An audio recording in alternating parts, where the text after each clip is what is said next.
Olá, saudações a todos e a todas, sejam todos e todas muito bem-vindos ao canal.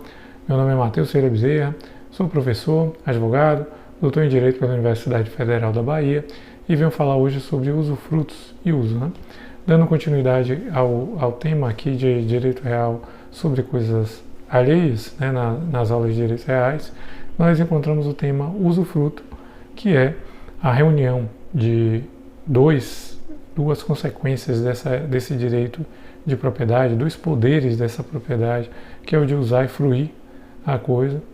Então, o usufruto reúne isso, o uso e o fruto da coisa. Então, algumas pessoas até chamam usos e frutos. Eu já tive alguns clientes que perguntavam sobre isso, usos e frutos, tá? Por justamente reunir esses poderes de usar e fruir. Nem sempre as expressões do direito são fáceis para todos, Mas, voltando aqui, pensando na ideia de usufruto, ela é a possibilidade de você transferir esses direitos, o de usar e de fruir da sua propriedade para outra pessoa. E essa pessoa vai poder dispor, ou melhor, vai poder assumir esses poderes e utilizar a coisa e ainda colher os seus frutos, tá certo? Então, ela tem a característica de direito real também, como a gente já viu aqui em outros direitos reais sobre coisas alheias. Essa característica de direito real, ela precisa ser registrada em cartório, porque uma vez registrada, ela obriga também terceiros a respeitarem. Imagine se o usufruto que você fizer for um ato apenas verbal. Você estabelece essa relação com alguém, você diz lá para a pessoa, olha, você pode usar e colher os frutos aí na minha propriedade. Aí a pessoa vai e falece, o proprietário, uma chamada, ele falece, e os herdeiros não estão sabendo desse acordo. Vão pegar e vão tentar tirar o usufrutuário e ele não vai ter direitos sobre aquilo ali. Então, na verdade, esse direito ele precisa ser constituído em cartório para ter validade perante a terceiros, e essa necessidade passa pelo processo registral. A gente tem que esse usufruto ele é temporário, então o usufruto ele não é feito por tempo indeterminado. Então, os direitos reais sobre coisas alheias, salvo a servidão, a gente vai ver que eles têm um uso limitado no tempo. É necessário a fixação de um prazo, ou se não tiver, ele vai ser considerado vitalício, ou seja, até a data do beneficiário, o usufrutuário, ele vai ter, enquanto ele viver, ele poderá ter aquele bem. Esse usufruto ele também pode ser concedido por uma pessoa jurídica, e essa pessoa jurídica ela vai ter um prazo, se não ficar fixado, porque é obrigatória a fixação, obrigatório no seguinte sentido, é necessário ter um prazo, mas se o contrato, o instrumento negocial não fixar, haverá aí a possibilidade de você constituir o prazo legal de 30 anos, neste caso. Então, para a pessoa física, o prazo máximo é a vida do usufrutuário. No caso de se tratando de pessoa jurídica, haverá aí um prazo máximo de 30 anos que vai perdurar esse usufruto. Então, ele é também inalienável, O usufruto você não recebe para poder passar esse direito para outra pessoa, praticar um ato de alienação desse direito.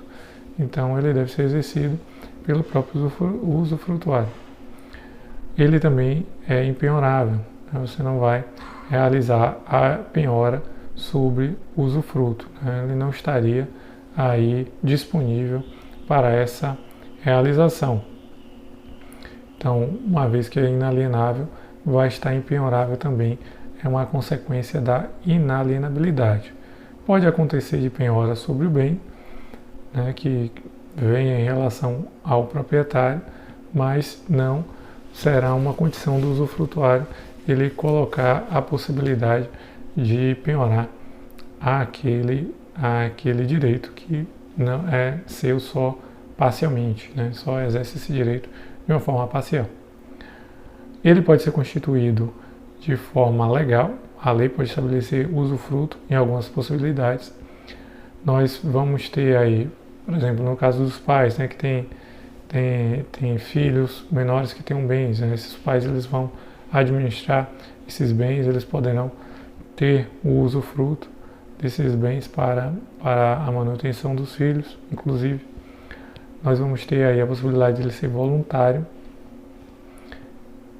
Há um ato negocial em que se institua isso, né? Então, duas partes celebram um negócio jurídico, ou até mesmo pode ser via testamento, pode ser um ato não bilateral, né?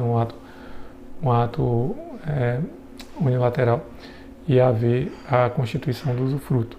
Pode haver também uma uso capião, esse direito ele pode ser constituído com o passar do tempo e ter aí uma prescrição, incidir sobre ele uma prescrição aquisitiva ao usufrutuário. É importante caracterizar que o objeto desse contrato são bens móveis ou imóveis, né? Pode ser tanto bens principais quanto bens acessórios, bens móveis, bens imóveis, podem ser alvo do usufruto. Não há uma restrição, uma especificação em relação a isso. Alguns direitos que nós vamos ter com o usufruto é que o usufrutuário ele vai ter direito à posse, direito ao uso, à administração, a colher os frutos dos bens. Então, ele vai ter os direitos até o dia em que ele assumir. E esses direitos se darão a partir do momento que ele assumir. Então, se ele começa hoje, havendo frutos a serem colhidos, ele já poderá colher esses frutos. Se vai encerrar e ainda haverá frutos para colher, ele também não poderá antecipar. A colheita se dará a partir do momento que ele toma a posse e que estiver no intervalo do direito constituído. Em relação aos deveres, nós temos que o usufrutuário ele tem que inventariar os bens, ele tem também o dever de conservar a coisa e poderá também ter o dever de pagar o seguro. Caso a coisa tenha um seguro, ele deverá efetuar o pagamento para garantir a integridade. Não será obrigado, mas caso ele não efetue o pagamento do seguro e venha ocorrer algum sinistro, o usufrutuário ele vai assumir o risco sobre a coisa, tá? Como se dá a extinção do usufruto? O usufruto ele pode se dar por renúncia, então você pode renunciar ao usufruto, pode haver a morte do usufrutuário, a gente viu aqui recentemente que ele é vitalício, pode haver a extinção da pessoa jurídica, né, no prazo que foi estabelecido, o não uso, então se não houver dado uma destinação da coisa conforme estabelecido, haverá aí a destituição também. Pode ter alcançado o prazo fixado, né? Pode ter cessado o motivo, digamos, você, ao invés de estabelecer um prazo de 1 ano, de 2 anos, você estabeleceu um motivo, digamos, olha, você pode ficar em determinado local até passar da pandemia. A pandemia passou, acabou o motivo, independente do prazo. Pode haver também a hipótese de destruição da coisa. Então, se o bem ele se perder, haverá aí a possibilidade também de extinção. Aliado ao usufruto, nós temos algo muito parecido, que é o uso, que ele é um direito bem mais restrito, ainda que o usufruto, né, que ele é de usar e fruir.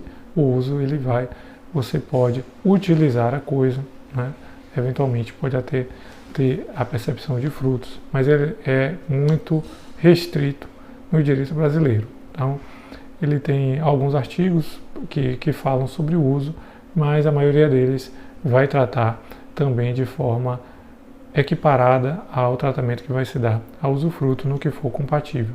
Então, nós temos o usufruto, que é usar e fruir, temos a possibilidade de usar a coisa, tá certo?